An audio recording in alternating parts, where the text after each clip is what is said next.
Phone करने आने के भाई आ रहे हैं, फटाफट आओ, जल्दी आओ ना दबाया जा सकेगा। चाचा जी अपनी उम्र देखो, अपनी गल्ला देखो, जश्न का इंतजाम करो। झूठ सिखा लिया है, झूठो झूठ सिखा लिया है। बिल्कुल सच्चा झूठी जेल 7 रुपए का 10 लाख रुपया आइए मैं साढ़े को टैक्स लिया जा रहे हैं उन्हें घरों पैसे ले आ गए। इमरान खान दौर से बिजली कितने सस्ती की इनको अपना सरिया बेचने के लिए सिर्फ बातें की। अस्सलाम वालेकुम जी, आप देख रहे हैं भाई साहब सियालकोट और मैं हूं नदीम गौरी। सियालकोट के मुख्तलिफ इलाकों का तो हमने सर्वे किया, लेकिन कचहरी में हमने ये नहीं पूछा कि 8 फरवरी को लोग किसको वोट देंगे। तो आज क्यों ना कचहरी में जो लोग मौजूद हैं उनसे भी पूछ लिया जाए कि वो वोट किसको देंगे। वकला हज़रात भी मौजूद हैं और आम पब्लिक भी यहाँ पर खड़ी हो चुकी है, तो इनसे बारी बारी पूछने की कोशिश करते हैं ये 8 फरवरी को कहाँ पर ठप्पा लगाएंगे। और तो बड़ा ही अहम तरीन इनका सर्वे होगा क्योंकि ये बड़े ही बाशऊर लोग हैं। भाई वोट किसको देंगे? पीटीआई को वोट भाई किसको देंगे? टीएलपी जिंदाबाद। आप वोट किसको देंगे? टीएलपी। वाह जी वाह। आप वोट भाई किसको देंगे? नून लीग जिंदाबाद, शेर जिंदाबाद। आप वोट किसको देंगे? पीटीआई। आप वोट? इमरान खान जिंदाबाद। आप वोट किसको देंगे? इमरान खान को देंगे वो 8 फरवरी को। 8 फरवरी को जश्न का इंतजाम करो। अस्सलाम वालेकुम। भाईजान वोट किसको देंगे? जी हम वोट नून लीग को देंगे वोट। आप वोट किसको देंगे? पीटीआई को। अभी फैसला नहीं किया। आप वोट? अल्हम्दुलिल्लाह पीटीआई को। अच्छा, ये क्या मतलब आप एक साथ गपशप लगा रहे हैं, उसके साथ आप नून लीग के आप मतलब आपके भी व्यूज़ नहीं मिल रहे, क्या वजह है? सर ये व्यूज़ क्या मिलेंगे? तो हमारा वो फंडामेंटल राइट है ना, हमारा बुनियादी हक है, हम जिसको मर्जी सपोर्ट करें। अब नून लीग के होते हुए पीटीआई को वोट देना तो बनता ही नहीं मेरे ख्याल के मुताबिक। क्या वजह है? सर नून लीग ने काम किए हैं सारे पाकिस्तान की तारीख में। भाई नून लीग को वोट दें, हमें कोई नहीं है, हमें उसके साथ जो हक सच पे खड़ा है हम उसके साथ हैं, बस पीटीआई के साथ, मतलब इमरान खान के साथ। सच पे नहीं है ये। सर ये जो बातें ये आज कर रहे हैं, नून लीग ने 2018 में ये बातें की थी। हमने हाजिर ड्यूटी जर्नलों के नाम ले लेकर नून लीग ने 2018 में ये भी कहा था कि इलेक्शन चोरी हुआ है। किसने चोरी किया था यही बता दें। तो हमने तो बताया था, हमने तो जलसों के ऊपर नाम लिए लोगों के। आपके साथ कोई एक नाम ले ले। तब आप लोग कहते थे कि जो आर्मी चीफ है कौम का बाप होता है, हमने तो नहीं बोला। एक नाम ले ले। वोट मिलता है काम से पहले नजरिया होता है। हम नजरियों को वोट देंगे। वोट उसको देंगे जिसने अक़वाम मुत्तहिदा में ला इलाहा इल्लल्लाह पढ़ के कहा कि हाँ भाई हम अपनी इज्जत पे हर्फ नहीं आने देंगे। हम वोट उसको देंगे जिसने कहा कि नबी करीम सल्लल्लाहु अलैहि वसल्लम हमारे दिलों में रहते हैं, जिन्होंने कहा कि मुसलमानों को तकलीफ होती है जब नबी करीम सल्लल्लाहु अलैहि वसल्लम के खिलाफ कोई बात करता है। वोट उसी का है जिसने अक़वाम मुत्तहिदा में इस्लाम का परचम बुलंद। आपको ये बातें अच्छी नहीं लगती? सर जी जिसने इस्लाम का परचम बुलंद किया उसने इद्दत के दौरान निकाह भी कर लिया, गैर इस्लामी उसने काम किया। उसके दौर में एमनेस्टी और ट्रांसपेरेंसी इंटरनेशनल के मुताबिक करप्शन का इंडेक्स भी बढ़ा, जो कहता है मैं करप्शन को ख़त्म करूँगा। तो ये सियासी बयानियाँ सिर्फ इसने बेचा है, इसने सिर्फ लोगों को बेवकूफ़ बनाया 4 साल इमरान खान ने। तो हम इस किस्म के कट्टर यूथ तो है नहीं है कि हम गलत भी हो फिर भी उसकी हिमायत करें। हाजी असफ की वजह से सियालकोट में अमनो मान कायम है। वो ना थाना कचहरी की सियासत करता है, वो ना किसी लोगों को झूठे पर्चों में इन्वॉल्व करता है, जो कुमदार लोग करते रहे हैं। आज ये लोग रोते हैं अपनी माँ को उन्होंने आगे कर दिया। हम इस चीज़ के आई विटनेस हैं, चश्मदीद गवाह हैं। इनके दौर में शहर के सब चोर डाकू करप्ट लोग, लैंड ग्राबर्स, कब्जा माफिया सब इनकी झोली में बैठे हुए थे उमर डार एंड उस्मान डार की कंपनी में।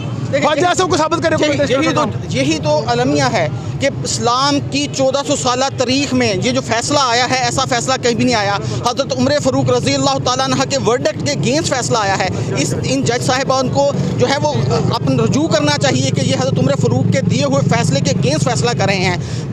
इद्दत की मुद्दत जो है उसका तयन कर लें। मैं एक नुक्ता नज़र जो है वो बयान करता हूँ, एक कानूनी नुक्ता नज़र, कि अगर तोहर की हालत में एक शख्स अपनी बीवी को तलाक देता है और चंद घंटों बाद जो है उसको हैज़ आ जाता है, तो पहला जो हैज़ है वो चंद घंटों बाद आ गया और 5-6 दिनों के बाद पहला हैज़ मुकम्मल हो जाएगा। इसलिए जो फ़िका के मुताबिक दिन निकाले गए हैं उसमें जो है वो बताया गया है कि जो इद्दत की मुद्दत है वो उसका नफास डिफरेंट है। क्योंकि जब एक हैज़ वाली औरत को जो है वो तलाक दी जाती है तो 3 हैज़ तक उसका मामला है, 3 माह तक नहीं। कुरान पाक पढ़ें। लिहाजा ये जो जज साहब ने फैसला दिया है ये रजू करें, अल्लाह के हुक्म के खिलाफ फैसला ना फरमाएं। हज़रत उमर फ़ारूक जो खलीफा राशिदीन है नबी करीम सल्लल्लाहु अलैहि वसल्लम है, उनकी ज़िंदगी में अगर कोई ऐसा फैसला आया है तो हमें कबूल है। जो इस्लाम के मुताबिक फैसला है वो किया जाए। क्यों जी भाई जी? सर जी बातें करने से तो इस्लामी निज़ाम यहाँ पर राज होना नहीं है।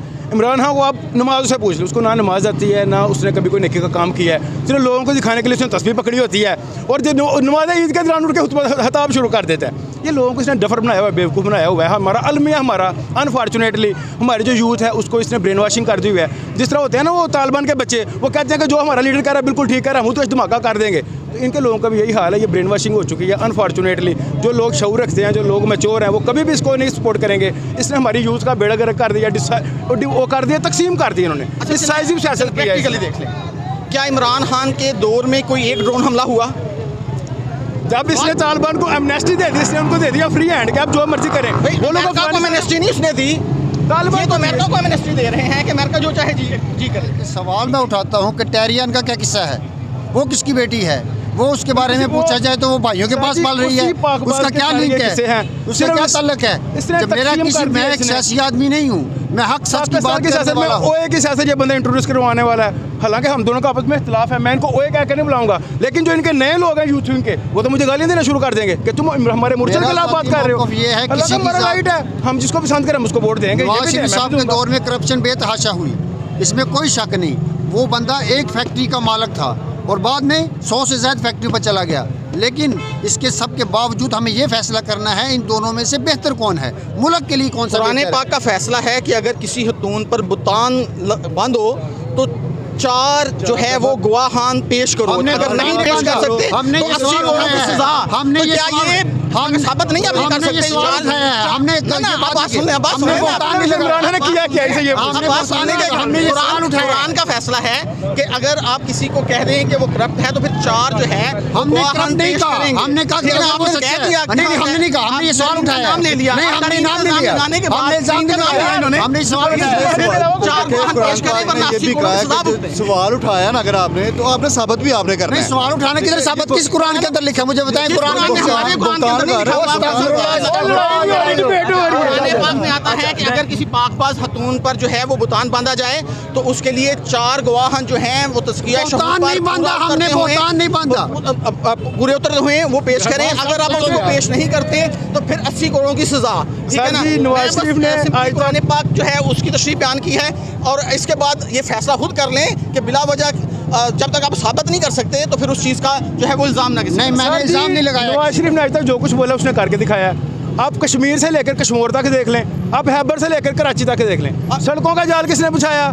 नवाज शरीफ ने। मोटरवे किसने बिछाई? नवाज शरीफ ने। लोड शेडिंग का खात्मा किसने किया? नवाज शरीफ ने। बिजली किसने सस्ती की? नवाज शरीफ को अपना सरिया बेचने के लिए 4 साल सिर्फ बातें की हैं, ओए मैं ऐसे कर दूंगा, ओए फलाना चोर है। वही बात है। अच्छा ऐसा सारा कुछ नवाज शरीफ ने किया हुआ है। ਅਸੀਂ ਟੈਕਸ ਦੇ ਰਹੇ ਹਾਂ ਜਨਾਬ ਨੂੰ, ਆਈਐਮਐਫ ਨੂੰ ਸਾਡੇ ਕੋਲ ਟੈਕਸ ਲਿਆ ਜਾ ਰਿਹਾ, ਉਹਨੇ ਘਰੋਂ ਪੈਸੇ ਲੈ ਰਹੇ ਹੈਗੇ। ਇਹਦੇ ਦੌਰ ਸੀ ਨਹੀਂ ਦਿੰਦੇ ਇਮਰਾਨ ਖਾਨ ਦੇ ਦੌਰ 'ਚ ਇਹਨਾਂ ਨੇ ਟੈਕਸ ਕੋ ਕਿਸੇ ਦਾ ਸੁਣਾ ਇਹਨੇ 4 ਸਾਲ ਕੀ ਕੀਤਾ? ਇਹਨੇ ਕਿਉਂ ਨਹੀਂ ਕੀਤਾ? ਇਹਨੇ 10 ਲੱਖ ਬਾਅਦ 10 ਲੱਖ ਤੁਹਾਡੀ ਜੇਬ 10 ਲੱਖ ਪਾਇਆ ਇਹਨੇ। ਪਰ ਇਹਨੇ ਕੀਤਾ ਕੀ ਹੈ? ਤੁਹਾਡੀ ਜੇਬ 10 ਲੱਖ ਪਾਇਆ, ਤੁਹਾਡੀ ਜੇਬ 10 ਲੱਖ ਪਾਇਆ ਨਹੀਂ ਜਨਾਬ, ਤੁਹਾਡੀ ਜੇਬ 10 ਲੱਖ ਹੈ, ਤੁਹਾਡੇ ਕੋਲ ਸੂਦ ਸ਼ਨਾਖਤੀ ਕਾਰਡ ਤੁਹਾਡੀ ਜੇਬ 'ਚ 10 ਲੱਖ ਰੁਪਇਆ, 10 ਲੱਖ ਤੁਹਾਡੀ ਜੇਬ 'ਚ ਹੈਗਾ ਪਿਆ ਦਾ ਸਬੂਤ ਦਾ ਸਬੂਤ ਤੁਹਾਡੇ ਕੋਲ ਪਿਆ ਦਾ ਸੂਦ ਨਾ ਮੰਨੋ ਤਾਂ ਤੁਹਾਨੂੰ ਕੌਣ ਮਾਰੇਗਾ? लोगों को शऊर और सबूत बाहर शऊर रिजल्ट आ जाएगा। और शऊर यही कहते रहना कि यार झूठो झूठ सिधा लिया है, झूठो झूठ सिधा लिया है। इमरान खान सच्चा है। बिल्कुल की किताब में सच्चा झूठी है। और तुम्हारी जेब 7 रुपए का 10 लाख रुपया, किसे एकरी जेब तुम्हारी जेब 10 शनासी नहीं है। जाऊँ जाओ जाकर मैं बोल दूँ और तुम मेरी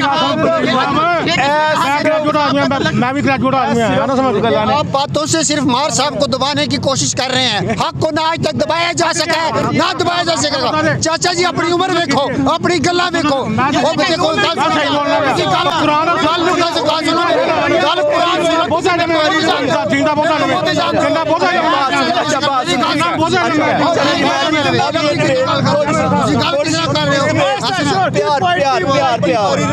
सर प्यार इलाकियात का दामन नहीं छोड़ना। अच्छा हम लोग जो है ना, अच्छा